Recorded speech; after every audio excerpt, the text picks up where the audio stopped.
अचानक एक दिन किसी को अमीर बनने का मौका मिलता है। शर्त बस इतनी होती है कि अपनी आत्मा अर्पित करनी होगी और बदले में सामने पड़ा सोने का विशाल खजाना मिल जाएगा। एक लालची आदमी बिना सोचे समझे 3 चमड़े के थैले निकालता है। वो अपनी उंगली काटकर खून से उन थैलों पर अपना नाम और जन्म का समय लिख देता है। फिर एक रहस्यमयी सीटी बजाकर अपनी आत्मा उन थैलों में फूंक देता है। अगले ही पल अजीब नजारा होता है। वे थैले जैसे जिंदा हो जाते हैं और उसी आदमी की शक्ल लेकर 3 ताले वाले यंत्रों के सामने खड़े हो जाते हैं। इस तरह वो आदमी अंदर पहुंच जाता है। अंदर सोने के ढेर लगे होते हैं, इतने की कई पीढ़ियां खर्च करे तो भी खत्म ना हो। लेकिन उसका लालच यही नहीं रुकता। वो खजाना किसी के साथ बांटना नहीं चाहता, इसलिए वो अपने साथ आए सभी लोगों को खत्म कर देता है, यहाँ तक कि अपनी खूबसूरत पत्नी को भी नहीं छोड़ता। लेकिन उसके बाद उस आदमी के साथ क्या हुआ, ये आज तक रहस्य बना हुआ है। कुछ लोग कहते हैं कि आत्मा खो देने की वजह से वो खाई में मर गया, जबकि कुछ का मानना है कि वो उसी खाई के अंदर छिपकर रहने लगा और एक डरावनी आत्मा बन गया।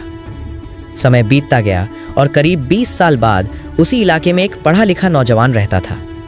वो भूत प्रेत जैसी बातों पर बिल्कुल विश्वास नहीं करता था। एक दिन वो एक पुरानी चीजों की दुकान में गया और उसे एक अजीब पुरानी वस्तु पसंद आ गई। दुकानदार ने चुनौती दी कि अगर वो उस चीज को खोल दे तो वो उसे मुफ्त में मिल जाएगी, वरना उसे पैसे देने होंगे। हैरानी की बात यह हुई कि वो नौजवान सच में उस चीज को खोलने में सफल हो गया। अंदर एक पुरानी सीटी थी जो कई साल पहले उसी लालची आदमी ने इस्तेमाल की थी, लेकिन उसे इसका पता नहीं था। उसी रात उसके साथ अजीब घटनाएं होने लगीं। वो जैसे किसी अनजान ताकत के वश में हो गया। कभी वो लोगों के घरों के आसपास घूमने लगा तो कभी पहाड़ी के पास जाकर पुरानी कब्रें खोदने लगा। जब गांव वालों ने उसे देखा तब तक उसकी सांसें रुक चुकी थीं। लोग डर गए और मानने लगे कि उस पुराने लालची आदमी की आत्मा उस पर सवार हो गई है। गांव वालों ने तुरंत उसे दफनाने का फैसला कर लिया। तभी वहां उसकी मंगेतर पहुंचती है। वो कहती है कि वो मरा नहीं है, बस किसी अजीब बीमारी के कारण उसकी सांसें धीमी हो गई हैं। लेकिन कोई उसकी बात नहीं मानता। जैसे ही लोग ताबूत बंद करने वाले होते हैं, अचानक ताबूत का ढक्कन जोर से खुल जाता है और अंदर से वो नौजवान उठकर बैठ जाता है।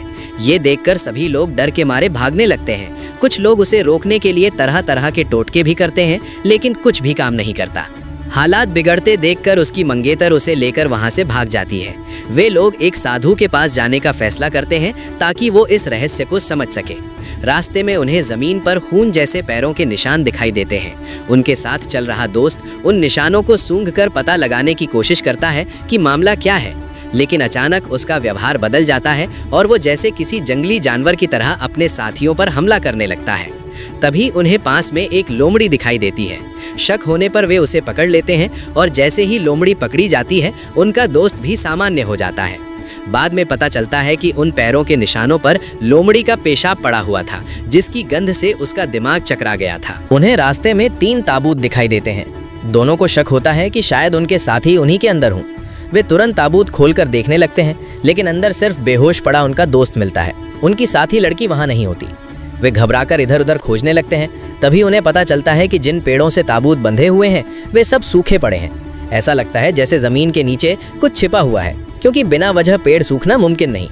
ये सोचकर वे ताबूत पर चढ़कर नीचे देखने की कोशिश करते हैं, लेकिन अचानक जमीन हिलने लगती है और दोनों एक साथ नीचे बने किसी रहस्यमय गड्ढे में गिर जाते हैं। किस्मत अच्छी होती है कि उन्हें चोट नहीं लगती, लेकिन बदकिस्मती ये होती है कि वे उसी रहस्यमय खाई में पहुंच चुके होते हैं जिसके बारे में कहानियां सुनाई जाती थीं। उनके सामने एक पुराना लेकिन बहुत बड़ा और अजीब सा मकान दिखाई देता है। दोनों हिम्मत करके उस मकान की तरफ बढ़ते हैं। उन्हें पता नहीं होता कि उनकी साथी लड़की पहले से ही उसी जगह के अंदर फंसी हुई है। उधर लड़की कमरे में रखे एक आईने के सामने खड़ी होती है। अचानक उसे एक अजीब बात दिखाई देती है। वो खुद को सफ़ेद कपड़ों में देख रही होती है, लेकिन आईने में उसकी परछाई लाल दुल्हन के कपड़ों में दिखाई दे रही होती है। वो हैरान होकर सिर छूती है और आईने में दिख रही परछाई भी वही करती है। वो हाथ बढ़ाकर आईने को छूने की कोशिश करती है, लेकिन उसी पल डरावनी घटना हो जाती है। उसके कपड़े अचानक बदलकर कागज से बनी दुल्हन की पोशाक जैसे लगने लगते हैं। वो बुरी तरह घबरा जाती है। तभी आईने में दिख रही परछाई हाथ में कैंची उठाती है और अपने चेहरे को काटने लगती है। सबसे डरावनी बात यह होती है कि दर्द उस लड़की को महसूस होने लगता है। इसके बाद आईने वाली परछाई कैंची को अपने गले की तरफ ले जाती है।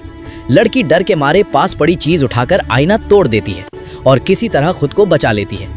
लेकिन डर यहीं खत्म नहीं होता। टूटे आईने के पीछे उसे एक और कमरा दिखाई देता है, जो बिल्कुल दुल्हन के कमरे जैसा बना हुआ होता है। वो अंदर जाकर देखती है तो वहां सिर्फ धूल और जाले ही होते हैं। डरी हुई लड़की वहां से भागने के लिए दरवाजे की तरफ जाती है, लेकिन दरवाजा खुलता ही नहीं। मजबूर होकर वो खिड़की से बाहर निकलने की कोशिश करती है। जैसे ही वो कूदती है, कोई अजीब ताकत उसे खींचकर एक और जगह ले जाती है। जब वो चारों तरफ देखती है तो पाती है कि कई कागज के पुतले उसे घेर कर खड़े हैं, और हैरानी की बात ये होती है कि वे सब उसी की तरह दिखते हैं। वो डरते डरते धीरे धीरे वहां से निकलने की कोशिश करती है, लेकिन लगता है जैसे उन सब की नजरें उसी पर टिकी हों। घबराकर वो भागने लगती है, मगर जगह किसी भूल भुलैया जैसी होती है और बाहर निकलने का रास्ता नहीं मिलता। कुछ ही देर में उसे दुल्हन जैसी भूतिया आकृतियां घेर लेती हैं और उसे जबरदस्ती एक सजी हुई पालकी में बिठा देती हैं। वो चुपचाप बैठी रहती है और मौका देखकर बाहर निकलने की कोशिश करती है, लेकिन बाहर अजीब अजीब परछाइयां खड़ी होती हैं। उधर उसका मंगेतर उसे ढूंढते ढूंढते वहां पहुंचता है, लेकिन उसे सिर्फ लड़की के कपड़े ही मिलते हैं। वो परेशान होकर इधर उधर देखने लगता है। तभी उसे उसकी आवाज सुनाई देती है और वो समझ जाता है कि वो अंदर कहीं फंसी हुई है। वो दरवाजा खोलने की कोशिश करता है, लेकिन ताला नहीं खुलता। तभी अंधेरे में उसे एक अजीब सी महिला दिखाई देती है, जिसके हाथ में चाबी होती है। वो कहती है कि अगर चाबी चाहिए तो खुद आकर लेनी होगी। वो जैसे ही आगे बढ़ता है, अचानक वो महिला अपने लंबे पैरों से उसे जकड़ लेती है। उसी समय उनका तीसरा साथी भी वहां पहुंच जाता है। वो अपनी सूंघने की ताकत से अपनी बहन का पता लगा लेता है। उसे एक ताबूत के अंदर लड़की मिल जाती है। वो तुरंत उसे जगा देता है। दोनों मिलकर अपने दोस्त को ढूंढने लगते हैं। थोड़ी देर बाद उन्हें सीटी जैसी आवाज सुनाई देती है। आवाज का पीछा करते हुए वे एक जगह पहुंचते हैं जहां उनका दोस्त एक अजीब डिब्बे में फंसा हुआ होता है।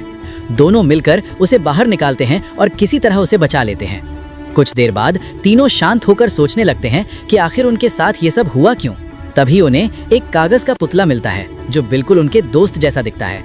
तभी उन्हें याद आता है कि कई साल पहले एक लालची डाकू ने अपनी आत्मा को 3 कागज के पुतलों में बांध दिया था ताकि वो यमराज के खजाने को चुरा सके। लेकिन उसके बाद वो डाकू अचानक गायब हो गया और वे तीनों पुतले भी कहीं खो गए। अब उन्हें शक होता है कि शायद वही पुरानी आत्मा उन्हें परेशान कर रही है। इस श्राप को खत्म करने का एक ही तरीका है, उन तीनों पुतलों को ढूंढकर जला देना। लेकिन उनका दोस्त इन सब बातों पर भरोसा नहीं करता। वो पुतले का सिर फेंक देता है और बाहर निकलने का रास्ता ढूंढने लगता है। उनका साथी एहतियात के तौर पर उस पुतले का सिर अपने साथ रख लेता है। उन्हें पता नहीं होता कि यही गलती उनके लिए नई मुसीबत बन जाएगी। तो दोस्तों, आज बस यहीं तक। आपको ये रहस्यमयी स्टोरी पसंद आई हो तो वीडियो को लाइक जरूर करें। ऐसी ही और जबरदस्त स्टोरी देखने के लिए दृश्य मार्ग मूवी एक्सप्लेनर को सब्सक्राइब करना ना भूलें।